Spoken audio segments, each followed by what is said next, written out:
All right, good evening, everyone. I'd like to welcome you to another session of the November to Remember series of the Creative Technology Advancement Talk on Business Literacy and Employability Skills and Research Method.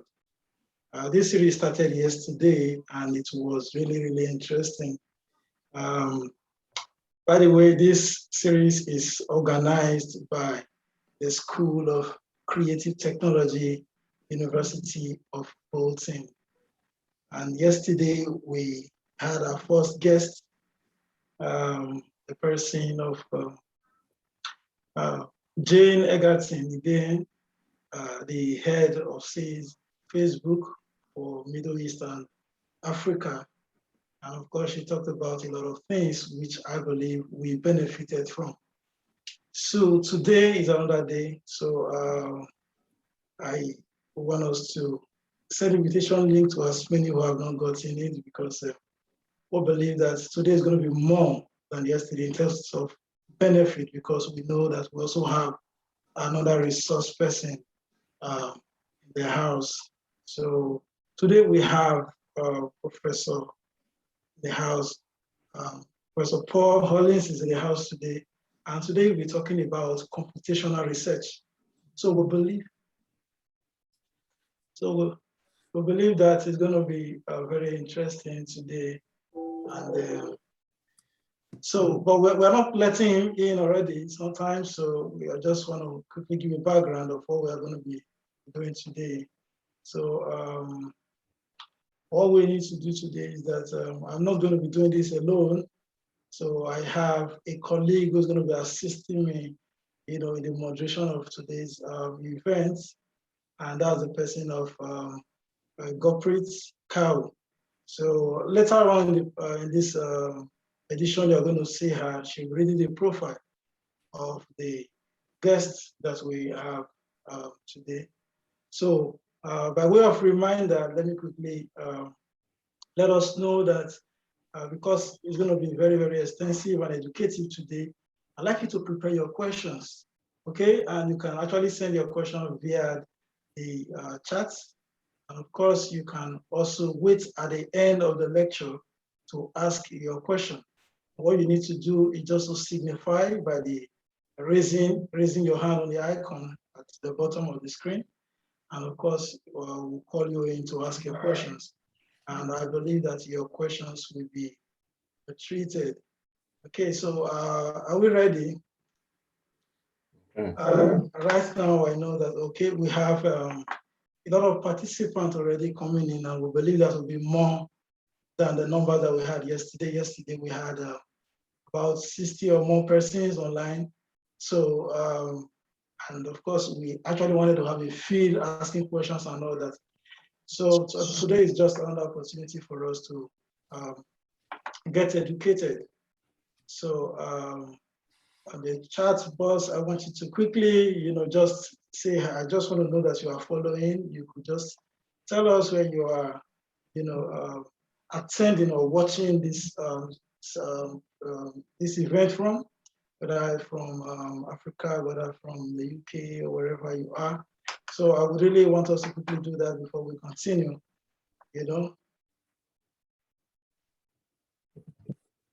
I just want to know that we are following. Okay.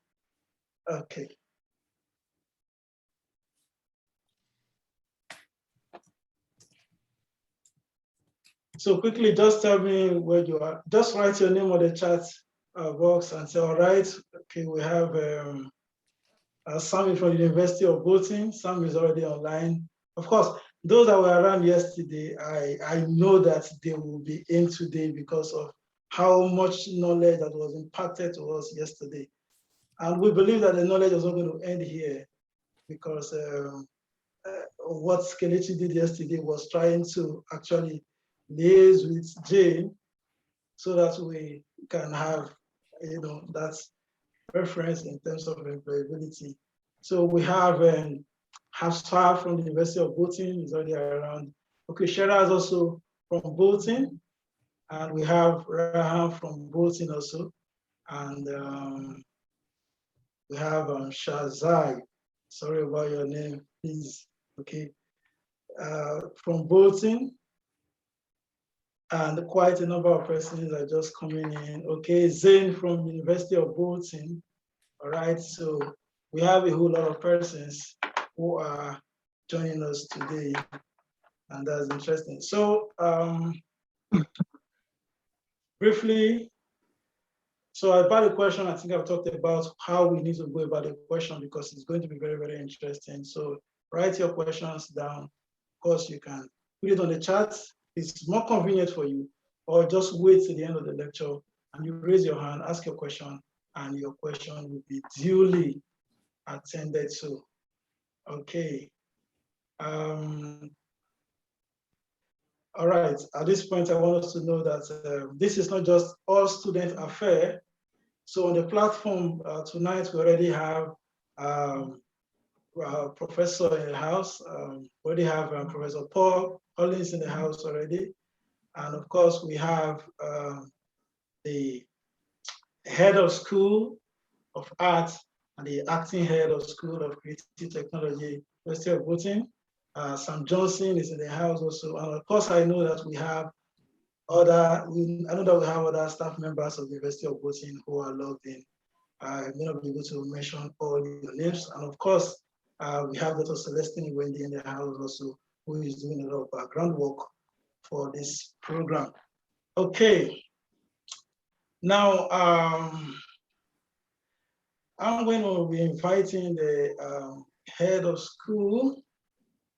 Okay, I'm going to be inviting the head of School of Arts and acting head of the School of Creative Technology, University of Bolton, for a brief talk. And that's a person of Sam Johnson. I wish we should actually clap our hands together. Oh, no, hold yourself back. Well, thank you so much for that introduction. I think I'll be incredibly brief. I think you're right in saying that yesterday's talk was inspirational, and we learned a lot about how we can promote ourselves, both as staff and as students and as professionals in the global job market, through learning about self-management, presentation, timekeeping, and so on. So it was very much employability focused, yesterday's discussion. And as I say, I know I took a great deal away from that talk. I know this evening will be just as interesting, perhaps even a bit more challenging. I know Professor Paul, we've worked together for many, many years, and I know you'll find his talk incredibly engaging, interesting, challenging, pushing against boundaries, and making you think about experimentation and possibility in your own research and in your own studies. So again, it's lovely to see so many of you here. I think this series is a fantastic idea, and I'm so honoured to be involved in it. So I'll hand it back to you, host. All right, thank you so much. Thank you so much. Okay, I would quickly want us to see, all right. Okay, I hope you can see my screen. That's the November to November series, day 2 program of events. And I hope you can see that on your screen. Yes, yes. Okay, so also we've done the welcoming address, and of course the opening speech by Sam Johnson, the head of School of Arts and acting head of the School of Art and Creative Technology, University of Bolton. And of course, just in a bit, I'm going to be welcoming my colleague, Goprit Kao, who is going to be reading the profile of our resource person tonight. So after that, we're going to have a talk from Paul Collins and Paul Hollins, pardon. And after which we'll be taking the question and the answer session. And of course, the presentation by the head of the school. And again, we'll be calling on Dr. Celestine Wendy, who will give us the closing remark as well as the vote of thanks. So at this junction, I will want to hand over to my colleague who is standing by to actually read out the profile of the resource person that we have in the house today. Over to you, Goprit.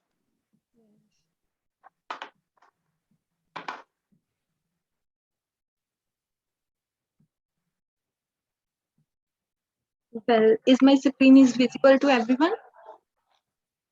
Yes.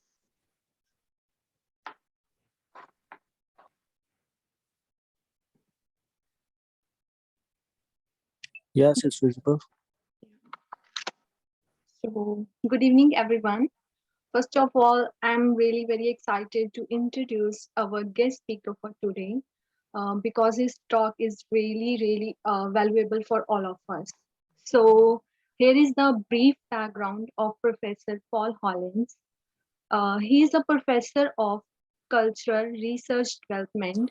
Professor Paul Hollins is responsible for supporting collaborative research activities across the School of Arts. Paul is an experienced academic and has published extensively across a diverse range of subjects in the arts, education, business, and technology domains. He is currently engaged by the university in the EU Horizon 2020 project phase, releasing on applied gaming ecosystem Europe, in chairing the Whitman 200 conference and in supporting the School of Arts collaborative research projects. So now I'm going to invite Professor Paul Hollins and give him access to share his PPT and talk with all of us.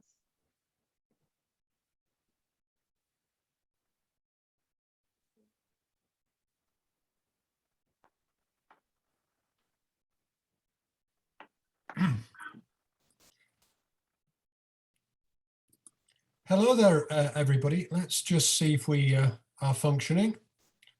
Are we functioning? Can we see that screen? Oh, yes. Yeah, we're okay, are we? Is that okay? Yes. Can you see me and the slides, everybody? A thumbs Yes, up if we we can.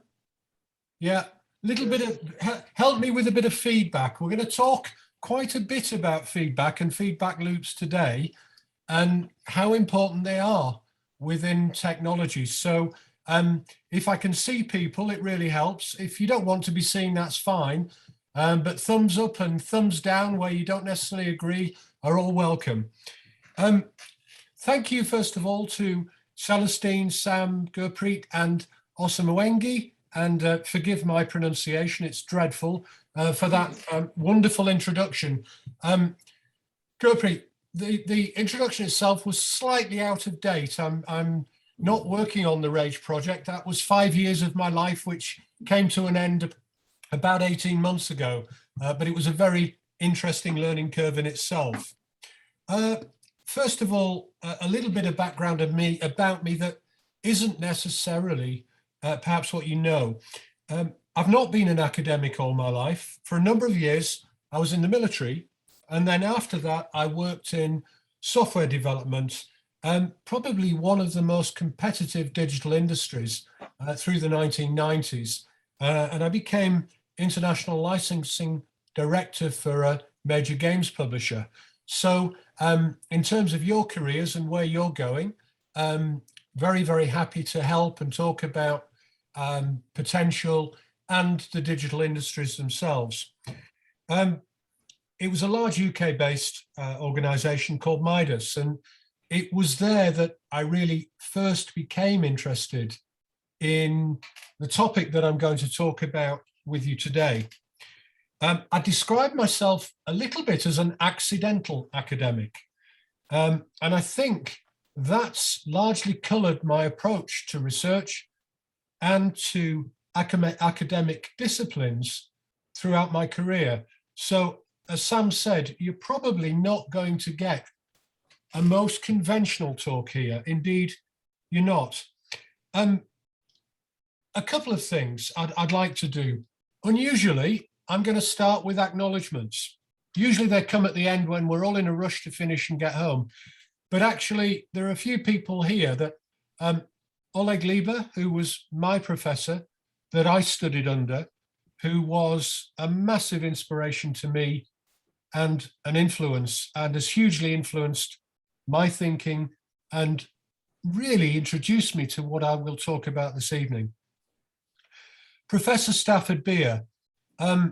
Stafford was a polymath, a giant of a man, massively influential with a very high intelligence. And a lot of what I'm going to say here is on the back of Stafford's work. It isn't original.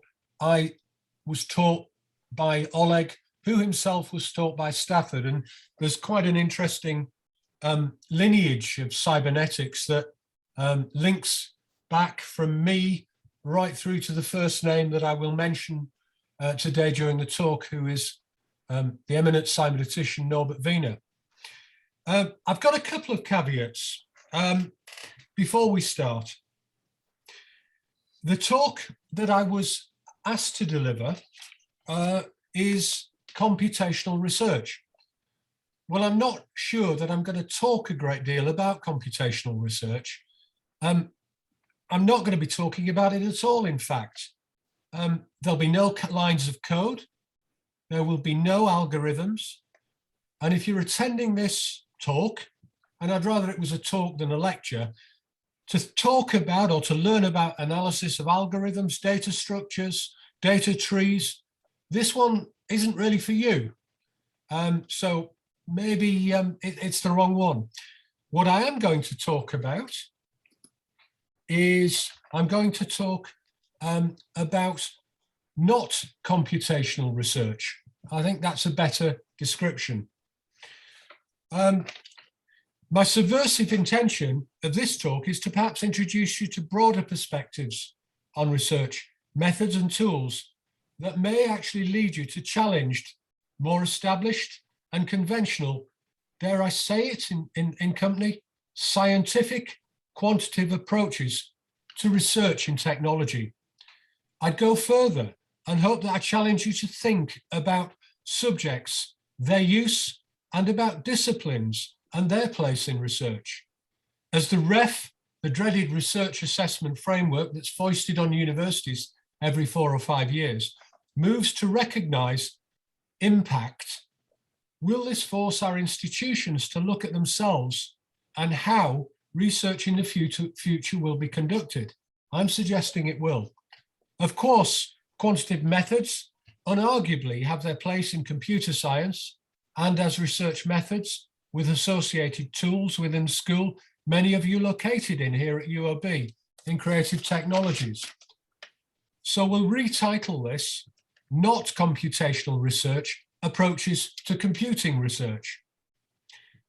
Another caveat, as I'm preparing the lecture, I'm very conscious that I'm going to talk about a lot of very, very old and very, very dead white men, and not too many women or people of colour. For that, I'm going to apologise. But I do this, and I do this openly in the hope that others, many of you of here, of different colour and different gender, will take up the cybernetic baton, so to speak, and bring your own new cultural perspectives, both in the domain of cybernetic study and critique of the cybernetic tools themselves. Cybernetics, as you will learn, is about recognition of difference, about complexity, so do not be deterred. Cybernetics allows you to challenge many of the established scientific ways of thinking and gives you an excuse to do it. In this talk, I'll introduce you to perhaps a new way of thinking about technology and its place in society. Though in truth, there's nothing really new in or about cybernetics. I haven't long enough to delve into the complexity, and that's a word that will reoccur many times in this conversation.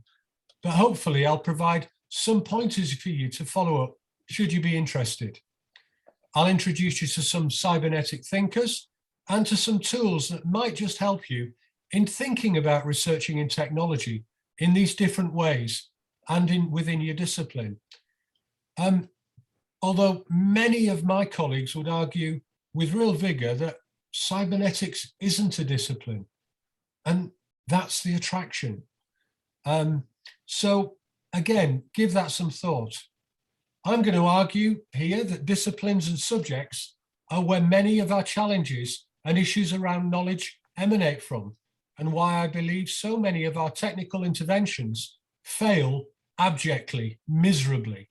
The list of computer said no, systemic failures are numerous, and why you as future technologists, computer scientists, and creatives may often be viewed with fear, suspicion, and doubts. Eyebrows may roll when you talk about your code, your new application, and your products when you work in industry. The computer said no. Well, in fact, computers are never, ever wrong. Only people make mistakes in their coding, in their algorithm, in their development, in their input, in their analysis, interpretation, and in their actions.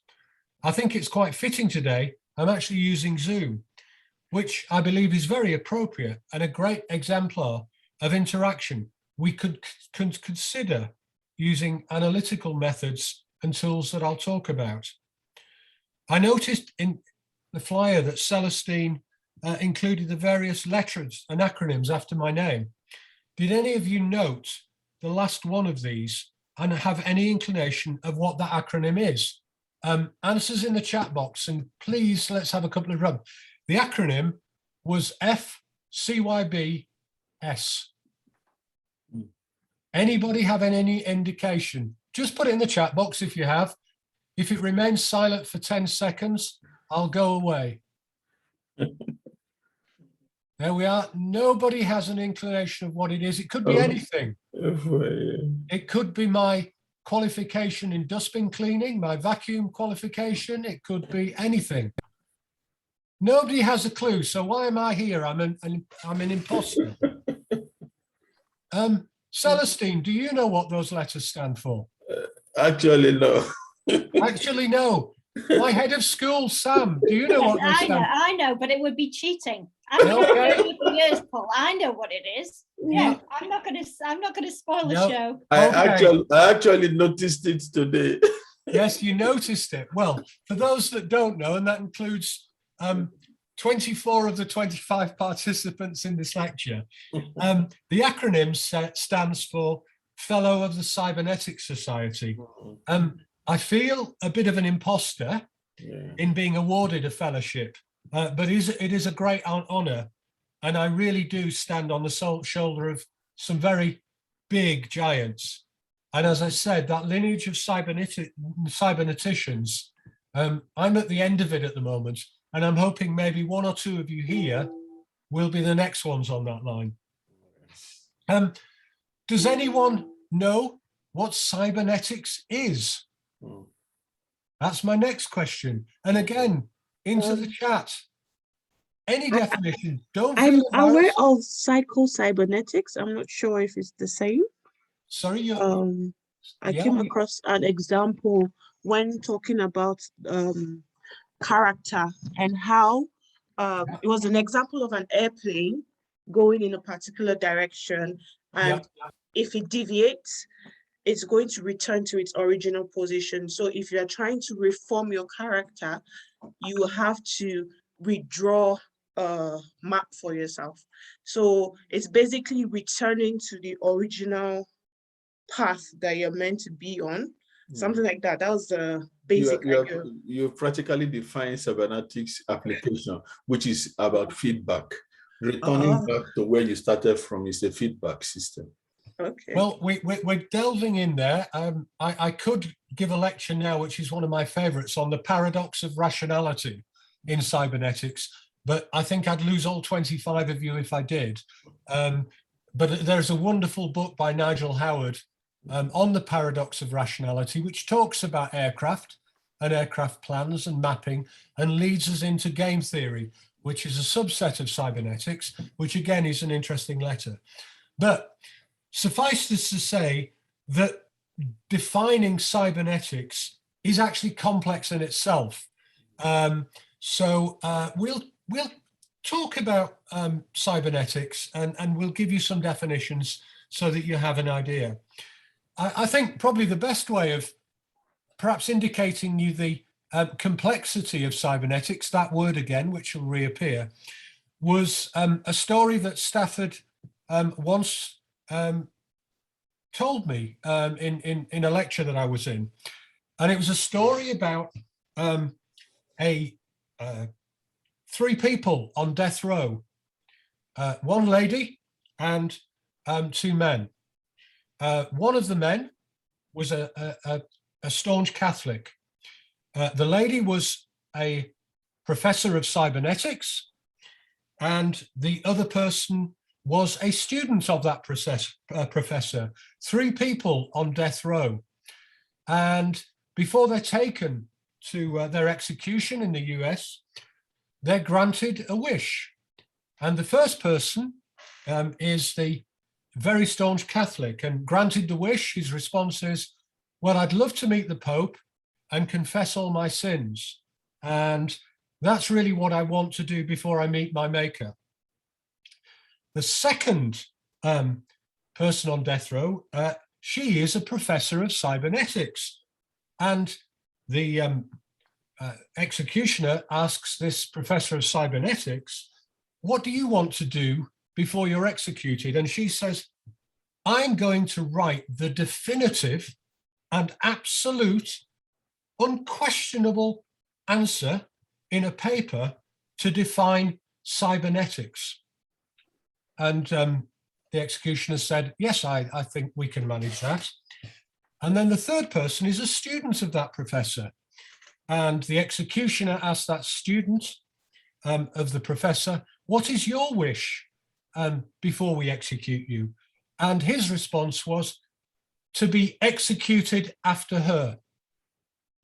Now, that's a rather, maybe the humor's lost, but it's quite interesting that getting that definition of cybernetics is really very, very difficult. Okay, so Stefan, Wikipedia provides us with a definition, and I'm going to read it to you. I've got my note here. Cybernetics is a transdisciplinary, antidisciplinary approach concerned with regulatory and purposive systems, their structures, constraints, and possibilities. The core concept of the discipline is circular causality or feedback. That is where the outcome of actions are taken as inputs for future action. So as Celestine said, whoever answered about feedback has pretty much got cybernetics. Other definitions are the study of controls of any system by using technology, but I'm not really happy with either of those, or indeed any of the definitions from the first founder of cybernetics. He defined cybernetics as the study of control and communication in animal and the machine. But my own particular favorites are probably the first one is the science of defensible metaphors, which I think is a wonderful explanation of what cybernetics is, or the science of everything, which doesn't really help us today, but they're both good definitions. A really useful distinction to make is that many of the conventional scientists and sciences are interested in the representational, that is, depicting object or phenomena in a recognizable manner. Cybernetics isn't really interested in that. What it's interested in is the performative, how things behave. Systems thinking itself has now been appropriated within science, but cybernetics thinks of things as systems of some kind. And I know that's a little bit confusing. So we went through what we're going to talk about today, but I'll give you a brief history of cybernetics. The term cybernetics actually comes from the Greek, which is Kubernetes, which means steersman or governor. So hence we've got a nice classical Greek painting there with a steersman. It was first used by Plato in Alcibiades to signify governance of people. We think this because the authenticity of the text has been argued for many years, but we think that's where it first appeared. It's also in Homer, in Greek mythology. Steer to the light. Well, how do you do it? And then the word Kubernetes into Latin translates to governor. So governance comes into this. If I asked you to steer to a light and you were crossing a lake, how would you do it? It's a very complex process. Well, actually, it isn't. You look at the light and you head in that direction. And that's what we're trying to perhaps touch on in cybernetics. To explain that through other sciences would be really, really difficult. Just look at the light and follow it. And that's what the steersman did. The term re-emerged in the 1830s from the French physicist Ampère to describe government. Again, that word governance, before being popularized by mathematician Norbert Wiener in his work in the mid-20th century. Norbert's widely regarded as the founding father of cybernetics. He started in 1943, and he was an extraordinary person and character. All cyberneticians seem to have a common thread of being a little bit bonkers. And it's a consistent theme. During the Second World War, he was tasked by MIT with doing something about anti-aircraft fire. How do you train anti-aircraft systems and guns to hit their targets? How do you track an aircraft? It's predictive. It isn't easy. Norbert was a mathematician. And when he was at MIT, he met a Mexican scientist called Arturo Rosenblum, who was a neurophysiologist. And they both became obsessed with what each other was doing in terms of their approaches and their disciplines. They knew nothing about them. And they proceeded to spend 6 months with each other, learning about each other and the way they thought. And that cross-disciplinarity is crucial to cybernetics. And I would argue that that meeting, cybernetics, was born. They met with a chap called Warren McCulloch. He would describe himself as a blacksmith, but he was actually a physician who actually coincidentally lived next door to Einstein, but that's one of those things. He established a teleological machine. Does anyone know what about telelogic? No, okay, well, telelogic is a machine with a purpose. Now, there's something new, machines that actually do something. And he developed a series of conferences around telelogics. But he was also a very accomplished poet and would deliver lectures through his poetry, which was very, very challenging for some of his students. And we describe these pioneering cyberneticians as brilliant, but very eccentric.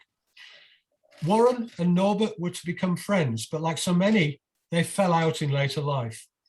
But that was the spark that ignited cybernetics, enough that a major foundation, Macy, funded a series of conferences from 1946 to 1953. These conferences brought together a diverse interdisciplinary community of scholars and researchers who would join forces to lay the groundwork for a new science. These conferences, known as the Macy Conferences, constituted a landmark of the field.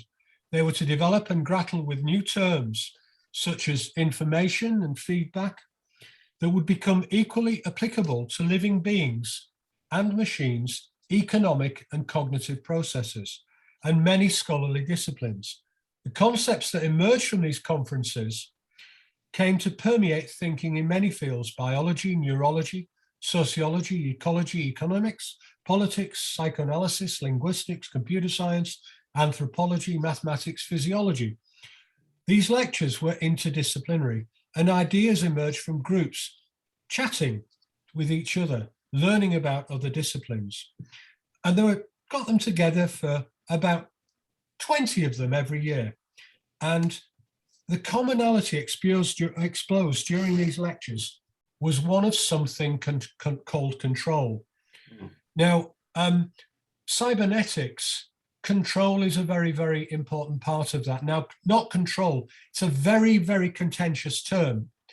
So bear with me about what constitutes control. It isn't some top-down instruction, but it's the way, it's the mechanisms, it's the way that systems work with each other. And hence, cybernetics science of control and communication in the animal and the machine. It took him years to understand what cybernetics is. It was multidisciplinary. The only consistency found in the Macy lectures, and I've read all of them, is that of control. And they lasted for 10 years. And then Wayne McCulloch, who we talked about, said, well, the one thing is never do anything without knowing the result of your last action. Okay. Now, our first woman, before we talk about Ashby, there was one woman at the Macy lectures called Margaret Mead. You may not have heard of her. Anyone heard of Margaret Mead or know her work? Now, Margaret was a very eminent anthropologist, and she's probably in the UK, not in America, most famous for.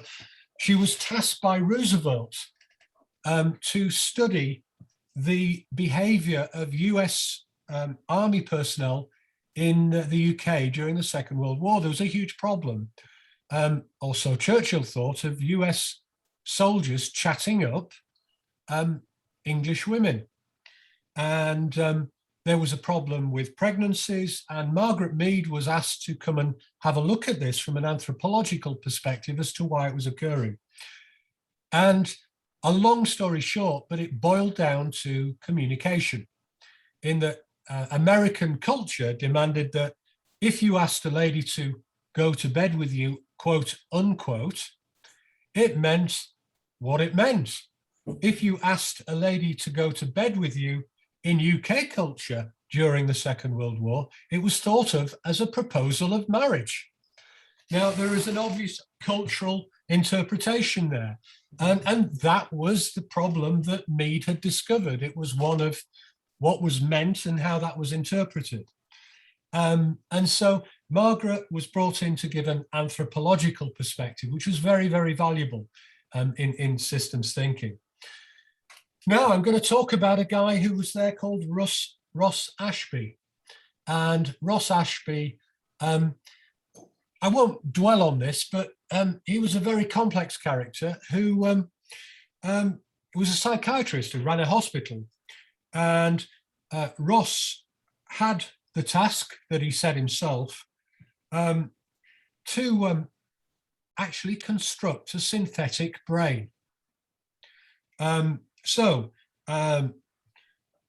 Ross Ashby was a British cybernetician working in the 1950s who became interested in the construction of this brain of a notion called homeostasis, the way in which complex systems change environments, succeed in maintaining variables. So the brain manages a very complex system, which is the human body, within tightly defined limits. And Ashby came up with a concept of variety as a measurement of the number of possible states of a system. And he emerged with something called the Law of Requisite Variety, which I'll come back to. I can dwell on this, and I'm already way over time, so I'm not going to dwell on it, but how can you manage variety? Well, there's actually only one way to manage variety, and that is with variety. And so Ashby thought a lot about the science and art of understanding. And so those were the seeds of early cybernetics. Again, we'll talk a little bit in the next section because I want to bring it to the UK. Everything I've talked about there was US based. Now, the Ratio Club was what a group of all white Englishmen. Sadly, I can't challenge that. That was effectively a drinking club. The Ratio Club was a group of young academics who came together to discuss this thing called cybernetics. Founded in 1949 by neurologist John Bates, who studied nervous diseases. The club gathered in basement rooms, and over a beer and food, participants would listen to speakers and then talk about them. The other members were a combination, again, interdisciplinary, neurobiologists, engineers, mathematicians, physicists, and one famous guy who's right in the middle of that, who you may have heard of, called Alan Turing. Again, we could talk about Turing and his work for an hour, but I'll park that one there. A very, very intelligent man who decoded, with the help of others, the Enigma during the Second World War. The club was noteworthy because many of its members went on to become really prominent scientists.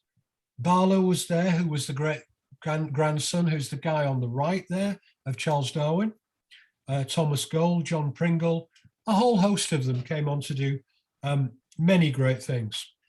I'm going to talk about one in particular, who you might not have heard of, called Walter Gray. Now there's Walter. Walter was interested in electroencephalography, and that is study of the brain and brain responses. And he was a world leader in that. When he wasn't researching this, he used to sit in his shed. And when Walter was in his shed, he would play with little bits of electronics. And Walter went on to develop what was the world's first autonomous mobile robot. There were two. One was called Elmer and one was called Elsie.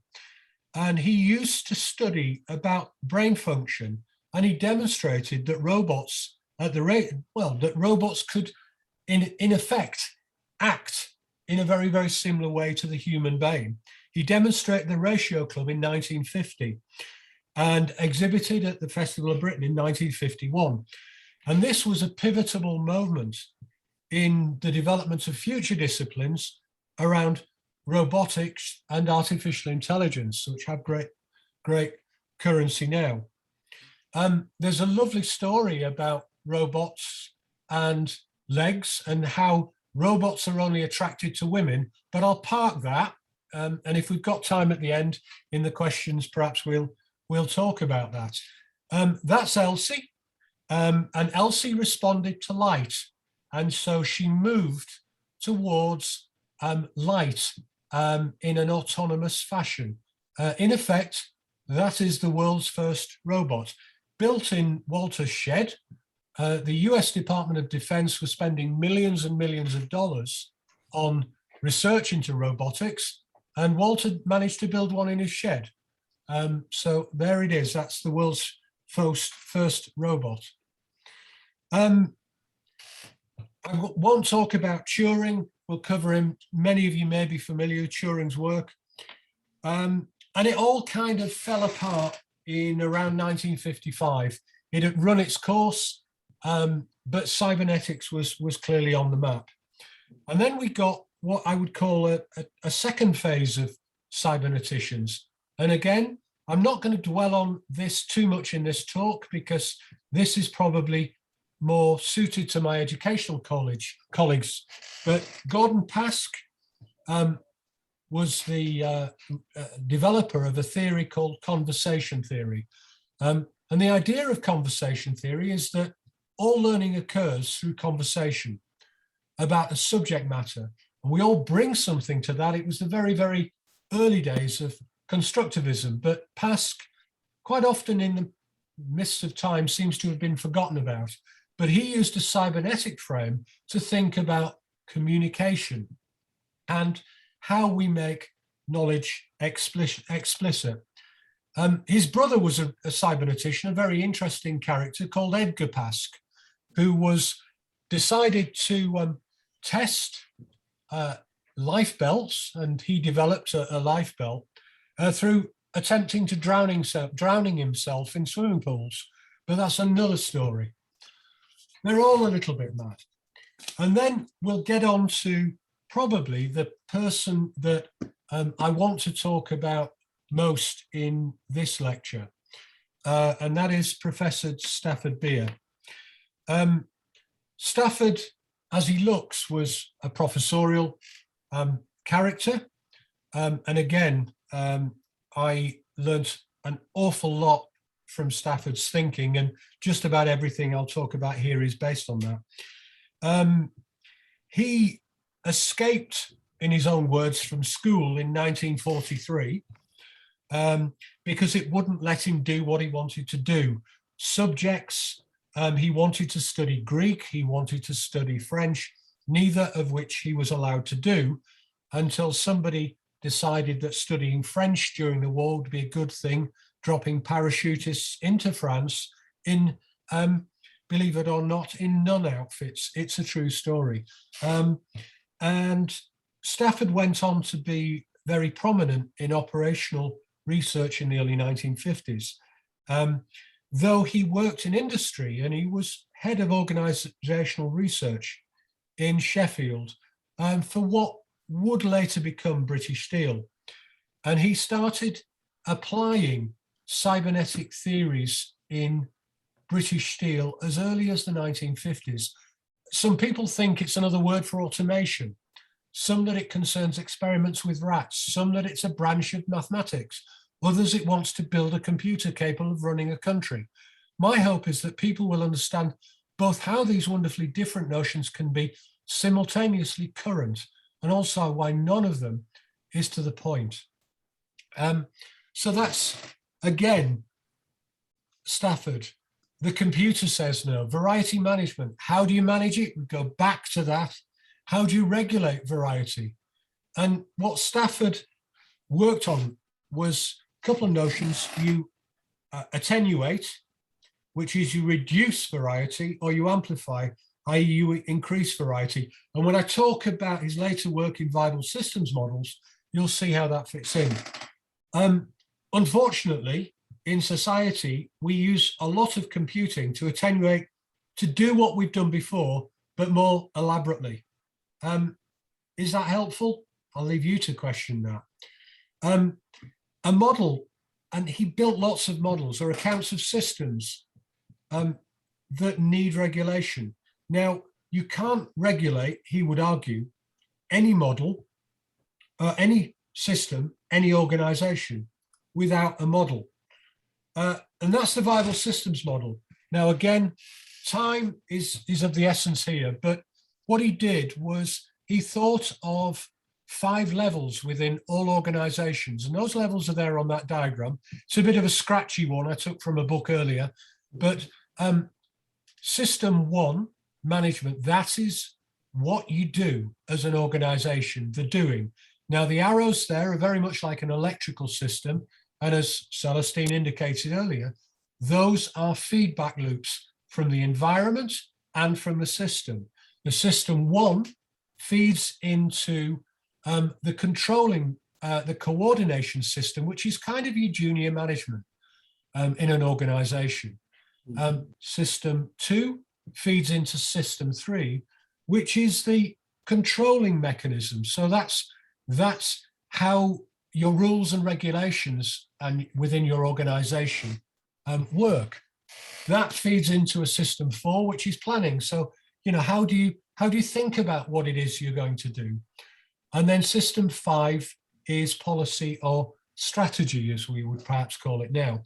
Now, the thing about the VSM is that it thinks about all organizations as being systems, all things as being systems. So it would argue that each of those systems needs to be autonomous for the whole system to work through levels of recursion. And that's a term that in cybernetics we use quite regularly. So one system has to be, and Beer's word is viable, and all systems have to be viable for an organization to be viable. Now, if you start thinking about organizations, systems, or even software in those ways, what we build up is a very, very complex picture of organization and understanding of organization.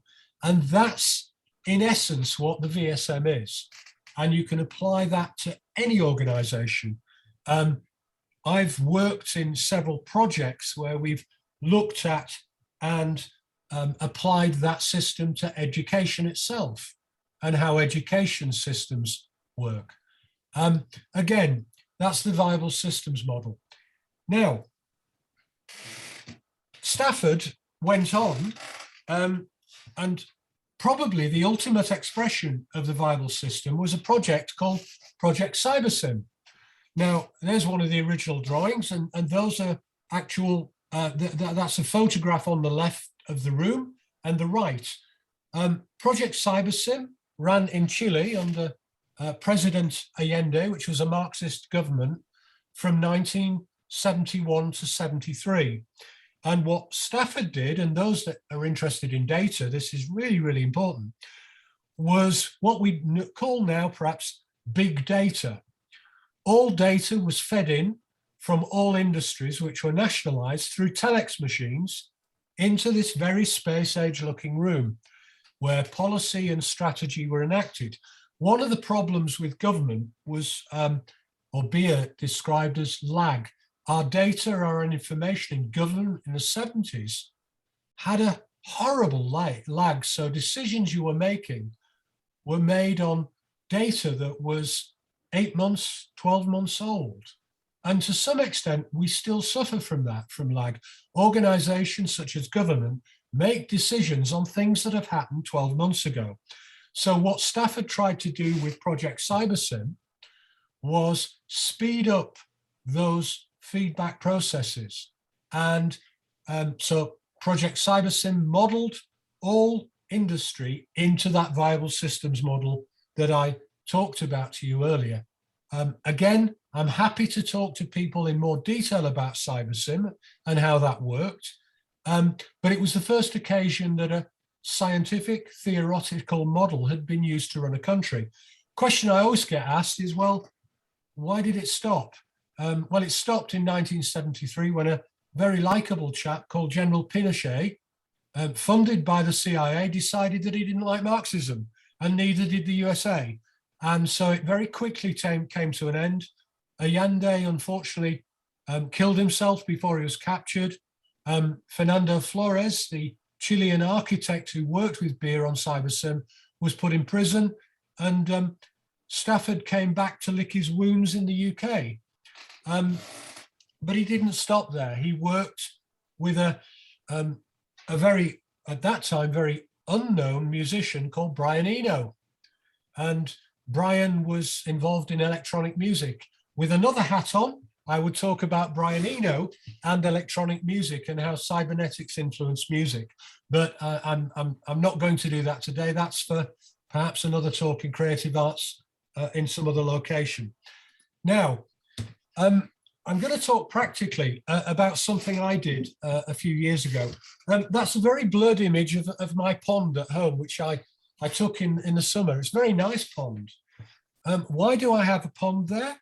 Well, I talked about Gordon Pask and I talked about Stafford Beer, and their experimental work in the 1960s was about something called biological computing. Now, again, we haven't got time to talk about biological computing, but in essence, it was looking at the way that nature's systems computes and controls. Now, I gave a talk, and it was to the Institute of Directors, and the title of the talk was, A Pond Could Run Your Business Much Better Than You Do, which was a really controversial talk. But I was asked to stir them up, so I did. And I talked about how a pond was better than they were. Now, I talked about Stafford Beer, Stafford's work and Pask's work in trying to link up systems of nature with decision making, which they attempted to do in the 60s. Did it theoretically? Never managed to do it. And I'm always waiting for one of the directors to put his hands up, who's looking there with a very stern face to say, this is rubbish, this is academic gone mad, and you know, did it work, to try and catch me out. But I'm ready for that question. I say, no, it didn't work. But just park that question for the moment. What Stafford and Gordon and my presentation was about was that a pond is an ecosystem. If you throw oil into a pond, it will self-regulate, it will adjust, it will For a short period of time, some of the flora and fauna may die off, but in time it will self-regulate. Now, who controls it? Who tells it to regulate? Who tells the flowers not to grow and then to grow again? How is that all managed? Well, it just happens. Well, it doesn't just happen. Each of those elements within a biological ecosystem are viable in themselves. And that links back to the viable systems model. So that was the purpose of my talk. And then they kind of come round to it. And then I come back to that question about, this fanciful idea of biological computing. And I talk and say, well, we'll go back to biological computing. Now, given that stupid idea that Beer and Pask had in 1960 about biological computing and linking man-made systems to ecosystems, would it surprise any of you in this audience to learn that the flight paths of drone attacks in Iraq, which was at the time I was talking, are controlled by nanoparticles of rats' brains? It's happening, it's real. And in terms of biological computing, it's gone down an avenue which is quite scary and quite worrying. But it isn't fanciful, it's here, and Beer and Pask's work has been carried on, particularly by the US Department of Defense, and it's being used today. So those fanciful ideas of those mad cyberneticians are being used. I think, to summarize Stafford's thinking, his big criticism is, in science, we reduce things. It's reductionism. We take them apart. But is that always the best way of approaching things? If you take a radio apart and it's playing Ariana Grande, does it explain why we like Ariana Grande, or whatever her name is? I'm showing my age there. No, it doesn't. We can learn about the components, but it's only when they function together and that interaction with a human being occurs, that feedback loop, that we learn something very, very useful. Losing the results of those interactions, the performative aspects of relationships, is critical to cybernetics, and it allows you to think about that. Now, as a scientist and a future developer, perhaps start thinking about this other way of looking at the world outside of your code. As I said, radios, engines, you take an engine apart. Does it tell you or give you a feeling of going and driving very, very fast in a car? No, it doesn't. So it's really a bit of a call to arms now. I'm going to, cybernetic thinking. I could talk a lot about great cybernetic thinkers like Maturana and Varela in the 1960s, who talk about power and control systems, and that's worth doing. But I think if Stafford were alive today, I think he'd be working on climate change. And he would have much to offer us in terms of challenges we as society face. And recent cybernetic conferences have looked at this and focused on the monumental challenges we face.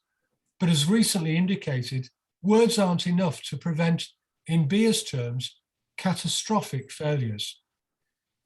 So it's time for a renaissance. It's time to start using these kind of approaches and tools again. And as Beer said, these are extremely complex systems, and we've got methods and tools by which we can look at them.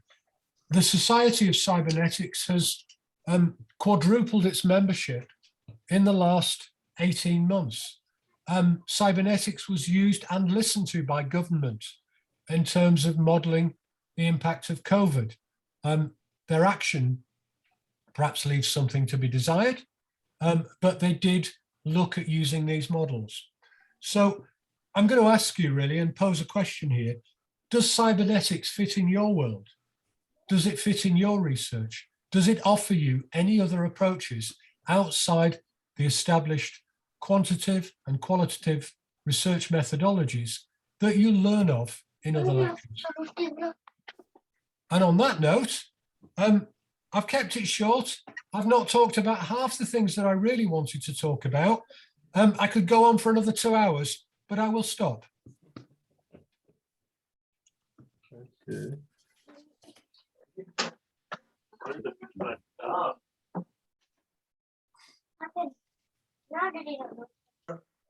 Right. I think that we really want to appreciate, let's appreciate Paul Hollins. I mean, you talk so much about a lot, and I feel this is still like an introduction because I know this is a very wide, topic.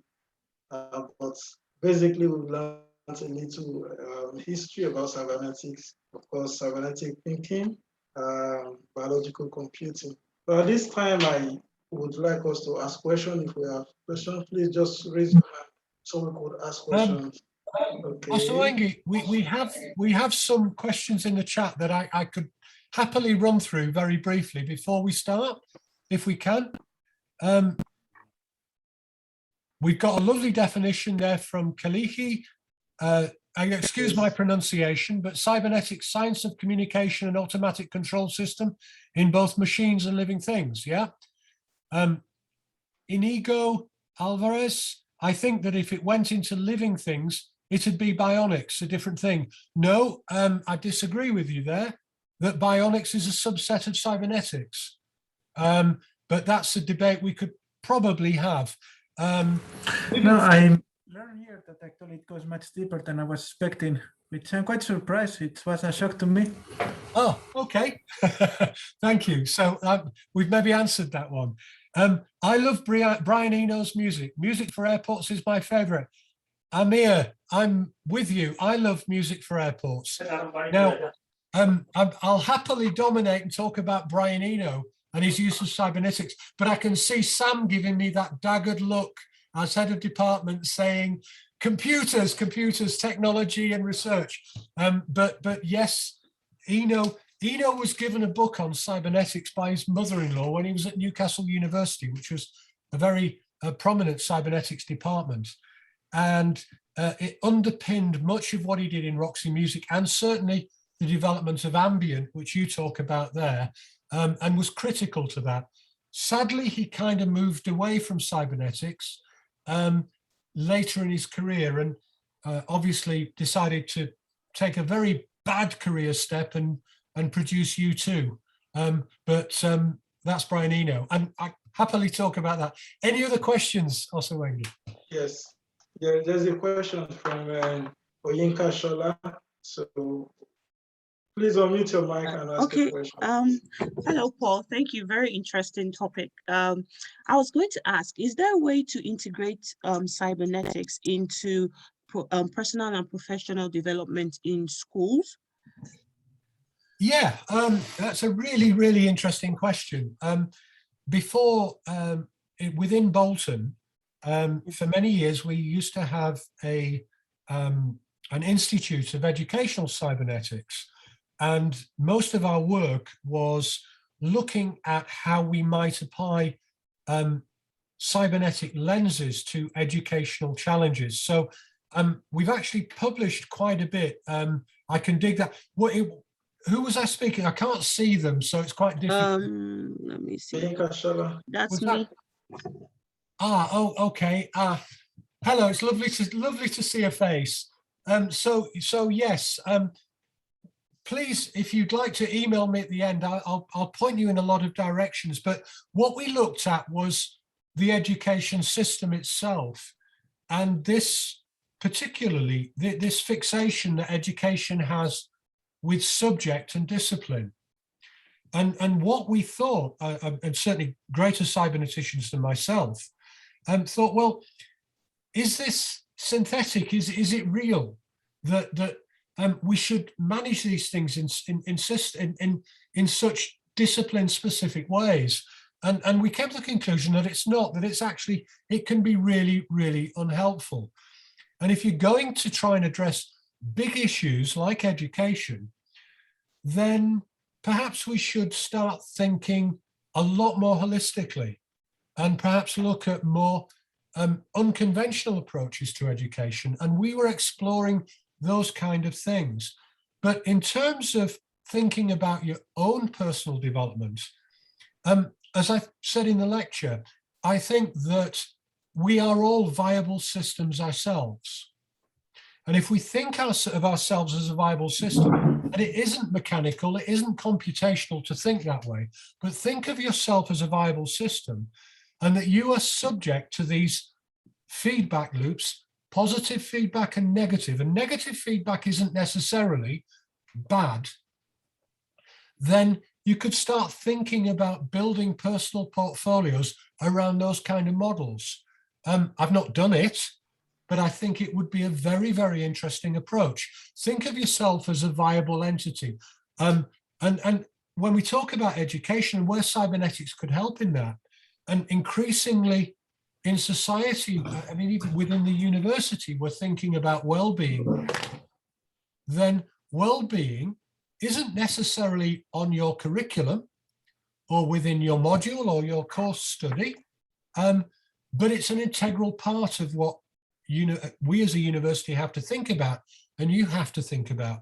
Now, if you model that cybernetically, then we might get something interesting. What works towards your well-being as a student as you go through your course of studies and whatever it would be. So I haven't done it, but I think it's got interesting potential. Does that answer your question? Yes, it does. It does, because I know that we tend to, events that happen tend to shape our path to a certain extent.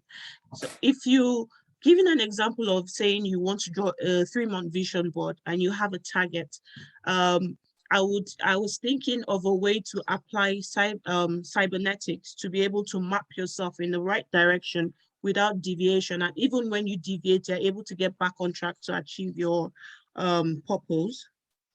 Do you understand? Yeah.